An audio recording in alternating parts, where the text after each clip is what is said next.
Pandits, आरबीई और olive board, ये तीनों मॉक टेस्ट काफ़ी ज़्यादा महत्वपूर्ण है अगर आप CGL 24 को लेके सीरियस है। वैसे तो इस वीडियो में हम पंडित्स का सोल्यूशन करने वाले हैं, लेकिन इसको छोड़कर बाकी जो 2 मॉक टेस्ट है ऑलिव बोर्ड और आरबीई, उसका भी सोल्यूशन आएगा, तो आप वो भी जरूर देखिएगा। और अगर आप चाहते हैं कि तीनों मॉक के बेस्ट सॉल्यूशन का कलेक्शन आपको मिले, वो भी एक अलग वीडियो में प्रोवाइड किया जाएगा। तो मैं नीतीश कुमार आपका स्वागत करता हूं आपके अपने यूट्यूब चैनल लर्न मैथ्स पे, और चलिए शुरुआत करते हैं आज के वीडियो की। अगर आप पहला क्वेश्चन देखेंगे तो इसमें क्या है कि रमन का सैलरी जो है 40% कम है सुमन के सैलरी से। देन बताना है कि सुमन का सैलरी जो है रमन से कितना ज़्यादा होगा। तो ये रमन है और ये सुमन है। रमन का सैलरी कितना कम है? 40% कम है। 40% का मतलब कितना होता है? 2/5। मतलब सुमन का 5 है तो रमन का 3 है। अब सुमन का रमन से कितना ज़्यादा होगा? 2 ज़्यादा होगा। परसेंटेज में ज़्यादा कितना होगा? 2 ज़्यादा है 3 पे। गुना का 100 करेंगे, ये भी कोई पूछने वाली बात है। 66.66% सही आंसर है ऑप्शन नंबर 3। क्वेश्चन नंबर 2 की अगर बात करेंगे तो एक आयताकार मैदान है, रेक्टेंगुलर है, जिसका क्षेत्रफल दिया हुआ है, लंबाई दिया है, हमें क्या निकालना है? पेरीमीटर निकालना है। तो लंबाई गुना चौड़ाई होता है आपका एरिया। यहाँ पे क्या है? 72 गुना बी, वैल्यू कितना है? 4320। ये कितनी बार में चला जाएगा? 60 टाइम्स में चला जाएगा, तो बी का वैल्यू आ गया है 60। अब जो पेरीमीटर है ये तो होता है आपका 2 टाइम्स एल प्लस बी, तो 72 और 60 मिलके कितना हो गया? 132 को 2 से गुना करेंगे तो 264 मीटर। सही आंसर है ऑप्शन नंबर 2। क्वेश्चन नंबर 3 देख लीजिए। 3 में क्या है कि एक फादर का जो एज है वो अपने डॉटर के एज का 4 गुना है। तो एक फादर जी हैं और एक क्या है? इनकी बेटी। फादर की करेंट उम्र जो है डॉटर से कितनी है? 4 गुना। करेंट उम्र का मतलब t=0, अभी की बात हो रही है। फिर बोल रहा है कि 16 साल बाद जो है पापा जो है वो बेटी के क्या हो जाएंगे? 2 गुना हो जाएंगे। तो t=16 के बाद बेटी 1 होगी एंड पापा कितने हो जाएंगे? 2। एक बात बताइए आप, अगर हम 16 साल बाद की बात कर रहे हैं तो फादर में जो चेंजेस आना चाहिए था वही चेंजेस डॉटर में आना चाहिए था, लेकिन डॉटर का 1 है 1 ही रह गया, कोई चेंज ही नहीं है। फादर का 4 है 2 हो गया। तो यहाँ पे जो डिफरेंसेज है, इस डिफरेंस को सेम करने का एक तरीका हम आपको बता चुके हैं। अगर आप चैनल पे रेगुलर हैं तो ये आपको जरूर पता होगा। हम क्या करते हैं? ऊपर वाले रेशियो में डिफरेंस लेते हैं, 3 आ रहा है। नीचे वाले रेशियो में डिफरेंस लिया, कितना आ रहा है? 1 आ रहा है। ये दोनों डिफरेंस को हमें सेम करना होता है, तो हम क्या करेंगे? 3 से गुना कर देते हैं। अगर 3 से गुना करेंगे तो यहाँ पे 3 आ जाएगा और ये आपका क्या आ जाएगा? 6 आ जाएगा। देखिए 4 एंड 6 के बीच का गैप कितना है? 2 यूनिट। 1 एंड 3 के बीच का गैप कितना है? 2 यूनिट। यही तो चाहिए था। इस 2 यूनिट की वैल्यू कितनी है? 16 ईयर्स। तो 1 यूनिट की वैल्यू कितनी हो जाएगी? 8 ईयर्स। मतलब कि जो बेटी जी हैं वो कितने हैं? 8 ईयर्स की हैं करेंटली, एंड पापा जी कितने हैं? 32 ईयर्स का। हमें क्या चाहिए कि बेटी का उम्र 2 साल के बाद कितना होगा। तो करेंट एज अगर 8 है तो 2 साल के बाद कितनी बड़ी हो जाएंगी? 10 साल की। अगले क्वेश्चन की अगर हम बात करें तो x माइनस वाई का वैल्यू दिया है, एक्स वाई का वैल्यू दिया है, x³ माइनस वाई क्यूब चाहिए। x³ माइनस वाई क्यूब क्या हो जाएगा? इसको हम लिख सकते हैं x माइनस वाई का होल क्यूब प्लस का 3xy और साथ में x minus Y. X minus Y कितना हो गया? 19। तो देख कर लेते हैं, ये 19 का क्यूब है प्लस 3 इंटू 51 इंटू 19। तो आप 19 कॉमन ले लोगे। 19 का स्क्वायर कितना होता है? 361। इसमें हम 153 ऐड कर देंगे, कितना हो जाएगा? 19 तो बाहर है ही, 3 और 1 4, 6 5 11, 3 1 4 1 5, तो 19 चौक 76, 19 और 7 26, 2 6 है, हाँ एक ही जगह है। फिर 19 5 95, 2 97, 9766। तो आंसर आएगा ऑप्शन नंबर 1। अगला क्वेश्चन, क्वेश्चन नंबर 5 देख लीजिए। इसमें क्या दिया है? एक टेबल दिया हुआ है, तो अप्लाइड एंड क्वालिफाइड दिया हुआ है 1000 में। हमें क्या बताना है कि percentage of total number of students जो क्वालिफाई किए out of total applicants in state A for given 3 years. तो 3 साल में हमें बताना है कि स्टेट ए में जो क्वालिफाई किए हैं लोग वो अप्लाइड के कितने परसेंटेज है। हमें क्वालिफाइड बाई अप्लाइड इंटू 100 चाहिए, यही ना। तो देख लेते हैं क्वालिफाई कितने किए हैं। 5 3 8 और फिर 4 2 6 और 9 15, 158 क्वालिफाई किए हैं। अप्लाई कितने किए थे? एंड अप्लाई कितने किए थे? 9 2 11 और 4 15, 5 2 7 और 1 8, फिर आ गया 1। तो 185 लोगों ने अप्लाई किया एंड उसमें से 158 लोग क्या कर गए? क्वालिफाई कर गए। तो गुना का 100 आप कर सकते हैं, आपकी मर्जी। तो ये 20 बार में जाएगा और ये 5 3 15, 37 बार में जाएगा। तो ऊपर आ गया 8 दूना 16, 15 दूना 30, 1 31, 0 और नीचे आ गया 37। तो कितनी बार में जाएगा देखिए। अच्छा 8 से स्टार्ट होना, अगर हम 8 का पहाड़ा पढ़े तो 8 3 की 7 56 और 24 और 5 29, मतलब 80 से थोड़ा ज़्यादा होना चाहिए। अगर हम 9 का पहाड़ा पढ़ते हैं तो 9 7 63 और 9 27 और 6 33, मतलब 80 से ज़्यादा एंड 90 से कम। तो सही आंसर क्या हो गया? Option number 3। तो आप ऐसे कर सकते हैं, आपको फुल कैलकुलेट करने की ज़रूरत नहीं है। क्वेश्चन नंबर 6 देखिए, इसमें है कि एम और एन क्या है? 2 पॉइंट है सरकमफेरेंस पे। सर्कल है जिसका डायमीटर है 50 सेंटीमीटर एंड एम एन का लेंथ है आपका 48 सेंटीमीटर। हमें बताना है distance between centre and line M N जो है उसका क्या करना है? उस डिस्टेंस चाहिए, नहीं उसका डबल जो वैल्यू चाहिए। कोई बात नहीं, हमने क्या किया, एक सर्कल ऐसे ड्रॉ कर लिया। ये है सर्कल का आपका डायमीटर दिया हुआ है और ये हो गया कॉर्ड। डायमीटर कितना है? 50 सेंटीमीटर। अगर 50 सेंटीमीटर डायमीटर है तो रेडियस कितना हो जाएगा? 25 सेंटीमीटर। और हमने यहाँ से ऐसे परपेंडिकुलर ड्रॉ कर दिया। ये है एम और ये है एन। तो जैसे ही सेंटर से परपेंडिकुलर ड्रॉ करेंगे, कॉर्ड को डिवाइड करेगा 2 पार्ट में, तो ये हो गया आपका 24, इधर भी 24, ये हो गया 25। तो ओ एन कितना हो जाएगा? 24 का स्क्वायर कितना होता है? 576 में 49 जोड़ेंगे तो 625 आ जाएगा। तो हो जाएगा 7 सेंटीमीटर। ओ पी ले लेते हैं, हमें जो चाहिए वो ओ पी का डबल चाहिए। तो 7 का डबल कितना हो जाएगा? 14 सेंटीमीटर। आंसर हो गया ऑप्शन नंबर 1।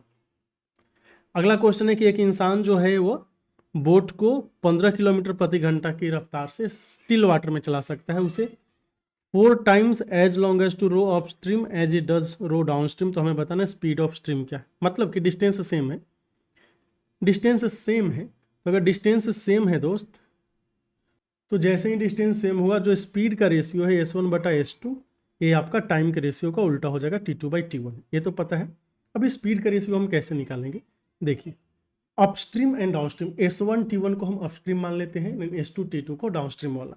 तो अपस्ट्रीम में स्पीड कितना हो जाएगा? 15 - x एंड डाउनस्ट्रीम में हो जाएगा 15 + x। जो टाइम लग रहा है, टाइम क्या है? टाइम उल्टा होगा। देखिए, अपस्ट्रीम में जाने में जो टाइम लगा है वो क्या है? 4 गुना है डाउनस्ट्रीम में जाने के टाइम के। तो ऊपर हो जाएगा 1 एंड नीचे हो जाएगा आपका 4। ठीक है, मतलब कि डाउनस्ट्रीम वाला टाइम को ऊपर लिखना था, अपस्ट्रीम वाले को नीचे लिखना था। क्रॉस मल्टीप्लाई करेंगे तो कितना आ जाएगा? 60 - 4x, इसका वैल्यू हो गया है आपका 15 जोड़ x। तो आप देख पा रहे हो 5x का वैल्यू कितना है? 45। x का वैल्यू कितना हो गया? 9। तो 9 किलोमीटर प्रति घंटा किसका रफ्तार है? आपका ए। 9 किलोमीटर प्रति घंटा रफ्तार हो गया स्ट्रीम का। चलिए चलते हैं अगले क्वेश्चन पे। अगला है क्वेश्चन नंबर 8। और 8 में है कि 3 पार्टनर ने डिसाइड किया है कि वो बिजनेस करेंगे, और ये भी डिसाइड किया है कि 10% प्रॉफिट का जो है हम लोग डोनेट करेंगे चैरिटी में। बाकी के प्रॉफिट को वो लोगों ने क्या किया है कि वो आपस में बांट कर लेंगे। First, second and third partner जो है 2:2:5 में बांट लेंगे। अगर टोटल प्रॉफिट इन्हें रिसीव हुआ है कि 2,5,0,0,0,0, तो हमें बताना शेयर ऑफ पार्टनर क्या है, फर्स्ट पार्टनर क्या है। तो देखिए 2:2:5 इसमें बांटेंगे फर्स्ट, सेकंड एंड थर्ड। बोलेंगे कि इसमें कोई दिक्कत नहीं, मतलब फर्स्ट को जो मिलेगा वो 2/5, 2, 7, 2 9वां हिस्सा मिलेगा फर्स्ट को। ठीक है, लेकिन 2/9वां हिस्सा किसका मिलेगा? टोटल प्रॉफिट का। बोलेंगे कि नहीं, टोटल प्रॉफिट का 9/10वां हिस्सा जो है ना इसका। फिर आप बोलोगे टोटल प्रॉफिट का 9/10वां हिस्सा समझ में नहीं है। बात यह है कि 10% डोनेशन कर देगा तो बचेगा कितना? 90%। 90% का मतलब होता है 9/10। ए गया 1 0 से 1 0, तो 1 2 3 और 25 दूना 50, 5 पे 4 0, ऑप्शन नंबर डी। अगला क्वेश्चन है जिसमें बोला है कि सेलिंग प्राइस ऑफ 50 आर्टिकल जो है कॉस्ट प्राइस ऑफ 70 आर्टिकल के बराबर है। तो हमें बताना है कि परसेंटेज गेन क्या है। कोई बड़ी बात नहीं, 50 आर्टिकल का सेलिंग प्राइस बराबर है 70 आर्टिकल के कॉस्ट प्राइस के। तो selling price by cost price कितना हो गया? दिख रहा है आपको 7/5। 5 का सामान 7 में बेच रहे हैं तो 2 का फायदा हुआ। परसेंटेज फायदा कितना हो गया? 40%, क्योंकि 2/5 गुना आप 100 लिखोगे, ये आ जाएगा 40%। क्वेश्चन नंबर 10 देख लेते हैं। 10 में है कि 2 सिमिलर ट्रायंगल है, एक का एरिया 1024 है और दूसरे का एरिया 1600 है। Length of one side of triangle है 20 सेंटीमीटर। तो हमें बताना है length of corresponding side of triangle क्या होगा। हमें पता है कि जो एरिया का रेशियो होता है ना सिमिलर ट्रायंगल में, ये साइड के रेशियो के क्या होता है? स्क्वायर के बराबर होता है। A1/B1 के स्क्वायर के बराबर हो जाएगा। मतलब कि ये है 1024 एंड दूसरा है आपका 1600। ठीक है, फर्स्ट ट्रायंगल का ये है 20 और नीचे क्या हो गया? हमें B1 निकालना है, यही निकालना है स्क्वायर। तो आप देख पा रहे हो कि 20/B1 इसका वैल्यू कितना हो जाएगा, यहाँ से 224 का स्क्वायर रूट कितना हो जाता है, ये आ जाएगा आपका 32 और नीचे कितना आ जाएगा 40। और इसको सॉल्व कर लेते हैं। तो 8 चौके 32 एंड 8 पचे 40 और 4 पचे 20, तो B1 का वैल्यू आ जाएगा आपका 25 सेंटीमीटर और ऑप्शन है ऑप्शन नंबर 4। अगला जो क्वेश्चन है क्वेश्चन नंबर 11, इसमें बोला है कि एक अमाउंट जो है 45,000 वो हो जाता है 81,000 4 साल में सिंपल इंटरेस्ट की दर से, तो रेट ऑफ इंटरेस्ट क्या हो। सीधी सी बात है, सिंपल इंटरेस्ट कितना हो गया 45,000 से अगर आप 81,000 पे जा रहे हो तो 36,000 हो गया। और ये वैल्यू होता है PRT/100। तो देख लीजिए 36,000 हो गया, प्रिंसिपल कितना है 45,000, 1 2 3, रेट हमें पता नहीं और ये 4 साल की बात है, नीचे का 100, ये 3 जीरो से, ये 3 जीरो, 9 पचे 45, 9 चौका 36, 4 से 4, 5 से 20, तो रेट का वैल्यू आ गया 20%, ऑप्शन नंबर 1। 12 अगर देखेंगे तो इसमें बोला है कि रेशियो, किस रेशियो में ग्रोसर जो है दो वेराइटी के दाल को मिक्स करेगा। अगर एक का 72 है और एक का 89 रुपये पर केजी है, एंड मिक्सचर का वर्थ कितना है आपका 80 पर केजी। तो ये 72 है, इधर क्या है आपका 89, मिक्सचर होना चाहिए 80, तो यहाँ पे 9 आ गया, यहाँ पे 8 आ गया, तो 9:8 के रेशियो में मिक्स करना है, ऑप्शन नंबर 2। क्वेश्चन नंबर 13 की बात कर लीजिए। इसमें है कि एक पुलिसमैन को इन्फॉर्मेशन मिला है कि चोर जो है 7.2 किलोमीटर दूर है। अब चोर जो है बाइक से भागना स्टार्ट किया, पुलिसमैन जो है बोलेरो से खदेड़ रहा है, जलवा है। अब थीप जो है एंड पुलिसमैन जो है 102 किलोमीटर प्रति घंटे यानी 138 किलोमीटर प्रति घंटे की रफ्तार से जा रहे हैं। तो हमें बताना है कितना दूर जाने के बाद पुलिस जो है चोर को पकड़ लेगा। एक बात बताइए, दोनों जो है सेम टाइम भागना स्टार्ट किए, बोले कि बिल्कुल ये 7.2 किलोमीटर है। यहाँ पे पुलिस नहीं, यहाँ पे चोर भाग रहा है ना, पहले तो चोर और यहाँ पे पुलिस। चोर का रफ्तार कितना है आपका 102 किलोमीटर पर घंटे एंड इसका है आपका 138 किलोमीटर पर घंटे। ठीक है, कोई दिक्कत नहीं। चूंकि टाइम सेम है, दोनों एक साथ भागना स्टार्ट किया है, तो जो स्पीड का रेशियो है ना वो वही डिस्टेंस का रेशियो हो जाएगा।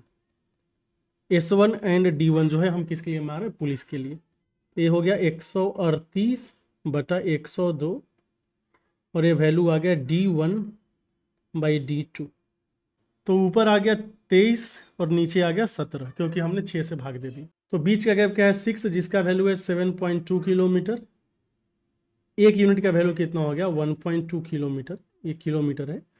पुलिस जो है 23 यूनिट भागा है, तो 23 का वैल्यू 1.2 से करेंगे तो 12 36, 12 दूना 24, 3 27, 27.6 किलोमीटर। सही आंसर हो गया ऑप्शन नंबर।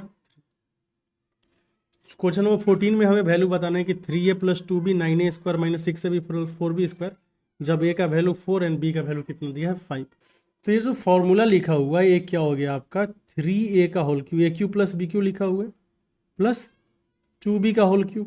अभी 3a का होल क्यू का मतलब है ना कि 12 का क्यूब और a आपका हो गया है कितना 10 का क्यूब। 12 का क्यूब होता है 1728 और 10 का क्यूब होता है 1000, मिलकर हो गया 2728। क्वेश्चन नंबर 15 देखिए, इसमें है कि एक इलेक्शन है जिसमें दो ही कैंडिडेट है, एक को मिला है 39% वोट और वो हार गया है दूसरे कैंडिडेट से 2640 वोट से। अगर कोई इनवैलिड नहीं था तो टोटल वोट कितने होंगे। एक को मिला है 39 तो दूसरे को कितना मिल जाएगा 61%, तभी तो मिलकर 100% होगा। बीच का गैप कितना हो गया है 22% और 22% का क्वेश्चन में वैल्यू दिया 2640, एक का वैल्यू हो जाएगा 1 2 0, तो 100% का वैल्यू कितना हो जाएगा 1 2 0 पे 2 और 0, ऑप्शन नंबर 4। क्वेश्चन नंबर 16 में वैल्यू क्या दिया है देखिए 21 + 23 कितना हो गया, 21 में अगर 23 जोड़ेंगे तो 44 और इसका भागा है 11, तो 44/11 कितना हो जाएगा 4 में से 21 + 7 49 - 13 + 4 और यहाँ पे -11 एंड 14, -11 एंड 14 कितना हो जाएगा 3 को 4 से गुना करेंगे तो कितना आ जाएगा 12। अभी काम खत्म हो गया। 49 और 4 कितना हो गया 53, 21 एंड 13 कितना हो गया 34, तो 53 एंड 2 65, 65 में से 34 गया कितना आएगा आंसर 31, ऑप्शन नंबर 2। अगला क्वेश्चन में हमें इसका वैल्यू निकालना है। tan थीटा का वैल्यू 15/8 दिया है। ये जो है ना आपका 4 sin theta + 3 cos theta by 4 sin theta - 3 cos theta. अगर हमें tan का वैल्यू पता है दोस्त, tan का वैल्यू कितना है 15/8, इसको tan में कन्वर्ट कर लेते हैं ना, ऊपर नीचे cos से भाग देके, तो आ जाएगा 4 tan थीटा प्लस 3, नीचे आ जाएगा 4 tan theta minus 3। tan theta का वैल्यू पुट कर लीजिए तो कितना आ गया 15/2 प्लस 3 आएगा, एंड नीचे आ जाएगा 15/2 माइनस 3। 15 6 21 एंड 15 में से 6 गया 9, तो आ गया है 7/3, ऑप्शन नंबर 3।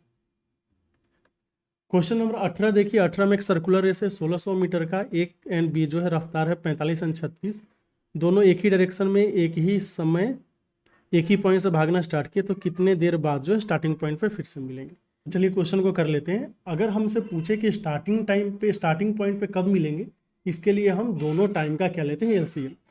तो एक टाइम t1 निकाल लेते हैं, 1600 जाना है और ये 45 के रफ्तार से जा रहे हैं, तो 45 गुना 5/18 होगा ना, तो 9 दूना 18 एंड 9 पचे 45, ये हो गया। फिर 5 से कितनी बार में जाएगा, 5 तिया 15, 320 बार में ना, और ये 5 से कितनी बार में जाएगा, 5 छक्के 30, 64 बार में, तो यहाँ से आ गया 128 सेकेंड। अगर हम t2 निकालने जाएंगे तो t2 1600 मीटर जाना है इनको, 36 के रफ्तार से 5/18 से गुना किया, तो ये कितना आ जाएगा आपका 18 दूना 36, मतलब 160 सेकेंड। अब ये जो टाइम होगा ना, टाइम ये क्या हो जाएगा, इसका एलसीएम हो जाएगा t1 t2 का, क्योंकि स्टार्टिंग पॉइंट पे मिलना है। तो 128 और 160 का जो एलसीएम है वो कितना हो जाएगा, 16/28 से 16 दहा के साथ, मतलब 32 गुना 4 होता है 128, और 32 गुना 5 होता है 160, तो पंचों का 20, यहाँ से आ गया है आपका 640 सेकेंड। ठीक है, इस क्वेश्चन का सही आंसर होगा 640 सेकेंड, जो कि है ऑप्शन नंबर 1। देखते हैं क्वेश्चन नंबर 19। इसमें बोला है कि डायमीटर, बेस का डायमीटर जो है वो है आपका सिलिंड्रिकल टैंक का 35 सेंटीमीटर है, हाइट 50 है। हमें बताना कर्व्ड सरफेस एरिया क्या होगा। कर्व्ड सरफेस एरिया कितना होता है, 2πRH, तो पाई का मतलब 22/7 ले लेते हैं। 2r हो गया आपका डायमीटर, ये दिया है आपका 35 एंड हाइट है 50, तो 7 पचे 35 और 22 पचे 110, 11 पचे 55, 5500, ऑप्शन नंबर 3। क्वेश्चन नंबर 20 देखिए, 20 में क्या दिया है कि शॉपकीपर जो है कस्टमर को 17% ज़्यादा लेता है कस्टमर से कॉस्ट प्राइस से, और कस्टमर ने अगर 17550 पे किया है मोबाइल का, तो मोबाइल का कॉस्ट प्राइस क्या था, 17% ज़्यादा, मतलब 100 के जगह वह 117 लेता है। इसी 117 का वैल्यू क्वेश्चन में दिया 17550। एक यूनिट का वैल्यू कितना होगा, एक बार में 117 हो गया, तो फिर कितना बच गया 58 ना, तो फिर 5 मतलब 585 हो गया, 150, 100 का वैल्यू हो जाएगा 15 पे 30, ऑप्शन नंबर 2। क्वेश्चन है इसका हमने सॉल्यूशन पहले ही करा दिया है, चलिए फिर से कर लेते हैं। ए आपका ए मान लेते हैं, ए मान लेते हैं बी, क्योंकि जो इन्वर्स होता है वो होता है एंगल। तो जैसे ही आपने माना साइन इन्वर्स 5/13 को ए माना, एंड दूसरा है आपका साइन इन्वर्स 21/29, इसको हमने मान लिया है बी। ऑप्शन में sine and cos and tan दिया है। ठीक है, देखिए तो जो साइन ए है ना दोस्त, साइन ए का वैल्यू आ जाएगा 5/13, एंड यहाँ पे साइन बी का वैल्यू हो जाएगा 21/29। ये ध्यान में रखना, 21/29 होगा कैसे, अगर साइन इनवर्स को आपने ए माना है तो साइन ए का वैल्यू ये बीच वाला चीज़ ही हो जाता है। साइन इनवर्स बी को हमने माना है, साइन इनवर्स 21/29 को बी माना है, तो साइन भी हो जाएगा 21/29। अब जो है ना यहाँ पे साइन पता है तो कॉस भी आ जाएगा, कॉस का वैल्यू कितना हो जाएगा 12/13, एंड यहाँ पे कॉस बी का वैल्यू कितना हो जाएगा 20/29। अभी हमें देखना है कि इसमें से कौन सा मैच कर रहा है ना, तो हम साइन ए प्लस बी भी लिख सकते हैं, कॉस ए प्लस बी भी लिख सकते हैं। बेसिकली आपको जो चाहिए ए एंड जोड़ बी चाहिए, तो अगर साइन ए प्लस बी लिखेंगे तो क्या आता है, ए आता है साइन ए कॉस बी जोड़ कॉस ए साइन बी, यही आता है ना। क्या आ जाएगा देखिए, साइन ए को कॉस बी से करेंगे तो ऊपर आ जाएगा 100 और नीचे कितना आ जाएगा 13 17 से 26 और 11 होता है 37, plus cos A sine B, तो 12 को 21 से करेंगे तो 12 दूना 24 और 1 25/3 7 इतना आ रहा है, तो 252 और 100 मिलके कितना आ गया आपका 352/377। अब a प्लस बी का वैल्यू कितना आ जाएगा, यहाँ से a प्लस बी का वैल्यू आ जाएगा साइन इनवर्स 352/377। लेकिन बात यह है कि यहाँ पे साइन इनवर्स 352/377 तो नहीं दिया है, साइन इनवर्स में 135/377 दिया हुआ है, तो क्या हो गया, कॉस इनवर्स 352/377 भी नहीं हो सकता है। क्यों? क्योंकि ये तो साइन इनवर्स में इतना होना चाहिए। तो कॉस इनवर्स 135/377 का पॉसिबिलिटी है। लेकिन अब पॉसिबिलिटी को आप कंफर्म कैसे करेंगे? कॉस ए माइनस बी का फॉर्मूला लिख के, माफ कीजिए, कॉस ए प्लस बी का अगर हम फॉर्मूला लिखते, ए क्या आता आपका, cos A cos B minus sign A sine B, यही आता ना। अब नीचे तो 377 ही आना है क्योंकि डिनोमिनेटर मल्टीप्लाई होगा, तो हमने नीचे 377 लिख दिया। कॉस ए कॉस बी करेंगे तो 12 दूना 24, 240 आ जाएगा, और -5 को 21 से गुना करेंगे तो कितना आ जाएगा, 105 आ जाएगा। तो यहाँ पे आपको दिख रहा है 135/377 आ रहा है। अगर कॉस ए प्लस बी का वैल्यू इतना है तो ए प्लस बी का वैल्यू आ जाएगा सीधे कॉस इनवर्स 135/377। देखिए इनवर्स में बहुत सारा फॉर्मूला है, लेकिन वो फॉर्मूला याद करने की जरूरत नहीं है। आपसे अगर पूछा तो जो बेसिक फॉर्मूले आपको आते हैं उससे आप सॉल्व कर पाओगे। बस ये अज्यूम करना है कि साइन इनवर्स को हमने ए मान लिया, यहाँ पे बी मान लिया, कि जो बीच वाला वैल्यू है वही हो जाएगा साइन ए का वैल्यू, इसके बीच वाला जो वैल्यू है वही हो जाएगा साइन बी का वैल्यू। तो उम्मीद करते हैं ये चीज़ आपको समझ में आया होगा। चलिए चलते हैं अगले क्वेश्चन पर। अगले क्वेश्चन में दिया है कि ए और बी एक काम को 24 दिन में कर सकते हैं, बी एंड सी 21 दिन में कर सकते हैं। अगर तीनों मिलके काम को 14 दिन में कर रहे हैं तो ए एंड सी मिलके काम कितने दिन में कर पाते हैं? मतलब एक ए जोड़ बी हो गया, एक बी जोड़ सी हो गया, ये हो गया ए प्लस बी प्लस सी। ये 14 दिन में, ये 21 दिन में, ये 24 दिन में। तो 24, 21 एंड 14, इसका हमें एलसीएम निकालना पड़ेगा, कितना हो जाएगा। अगर 21 एंड 14 होता तो कितना आ जाता आपका, 42 हो जाता। अभी 42 में क्या क्या आ गया, 6 आ गया है, तो फिर और 4 से गुना करना पड़ेगा ना। तो 4 दूना 8, ये आ गया 168। तो 24 से कितनी बार में जा रहा है, 7 बार में चला जाएगा। 21 से कितनी बार में चला जाएगा, 8 बार में। 14 से कितनी बार में चला जाएगा, 12 बार में। यहाँ तक तो हो गया, कोई दिक्कत नहीं। अभी हमें पता चल गया कि a प्लस बी कितना है, b प्लस सी कितना है, a प्लस बी प्लस सी कितना है। तो एक बात बताइए, a का वैल्यू कितना होगा? अगर a प्लस बी प्लस सी है 12, b प्लस सी 8 है, तो a का वैल्यू कितना हो जाएगा, 4 होना चाहिए। वैसे ही c का वैल्यू कितना होगा? अगर a प्लस बी का वैल्यू 7 है तो c का वैल्यू 5 हो जाएगा। तो टाइम कितना लगता? अगर a प्लस सी एक साथ मिलकर करते तो 168 काम करना होता 5 4 9 के हिसाब से। तो यहाँ से अगर देखेंगे तो 3 तिया 9 और 3 5 15, 3 6 18, 56/3, जिसको आप बोल सकते हैं 18 तिया 54, 18.2/3 डेज। तो ऑप्शन नंबर 1 हो गया। आगे चलिए, अगला है क्वेश्चन नंबर 23। 23 में क्या दिया है, यहाँ पे ग्राफ दिया हुआ है, हमें बताना है कि percentage increase in manufacturing of car from year 2011 से 2012 क्या है कंपनी ए के लिए। तो ये कंपनी ए हो गया आपका क्या, येलो वाला। कंपनी ए का 2011 में कितना था, 120, एंड 2012 में कितना हो गया, 132। तो 132 हो गया है 120 से, इंक्रीमेंट कितना है 12 का, परसेंटेज कितना हो गया 12 का 120 पे गुना का 100 करेंगे तो आ जाएगा आपका 10%। Option number 3। अगला देख लेते हैं। अगला है क्वेश्चन नंबर 24, जिसमें बोला है कि एक इंटीजर n है जिसको अगर 19 से डिवाइड किया तो रिमाइंडर 5 होगा। अगर 11 n को 19 से डिवाइड करेंगे तो रिमाइंडर क्या होगा? तो n का वैल्यू सीधे हम 5 ही ले लेते हैं, क्योंकि 5 को 19 से डिवाइड करेंगे रिमाइंडर 5 ही आएगा। 11n कितना हो जाएगा, 55। अभी 55 को अगर आप 19 से डिवाइड करो तो रिमाइंडर कितना आएगा, 19 दूना 38, तो आ गया है 17। Option number 2। 25 नंबर क्वेश्चन में दिया है कि एक सर्कल है PQRS, साइक्लिक क्वाड्रिलेटरल है, उसमें PU को ड्रॉ किया गया है SR के पैरेलल, QP को प्रोड्यूस किया गया है T तक। तो पहले PQRS से क्वाड्रिलेटरल बना लेते हैं। PQRS ये हो गया, इसको थोड़ा अंदर लाना है ना।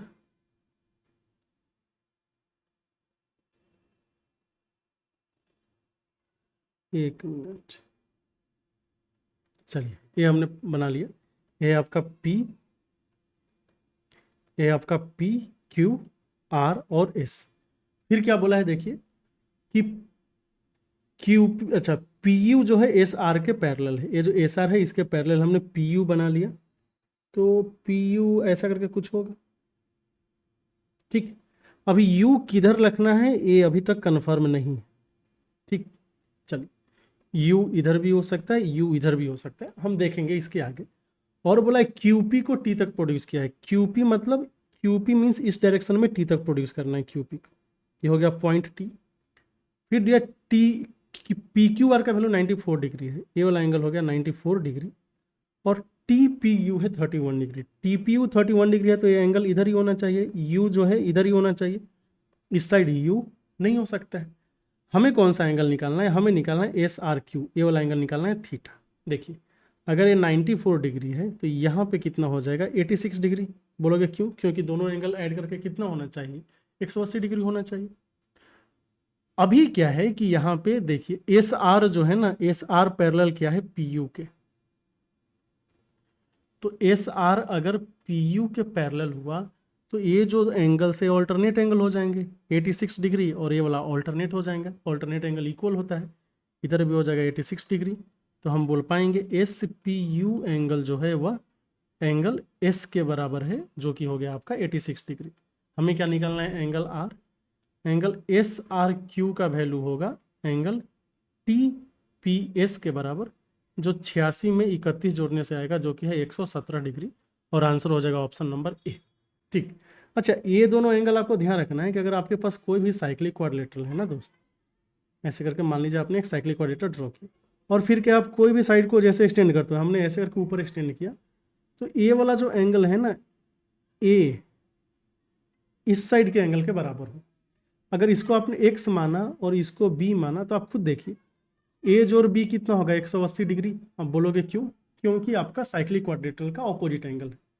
फिर आप देखो एक्स प्लस बी कितना होगा, ये भी 180 डिग्री। क्यों? क्योंकि लीनियर पेयर है।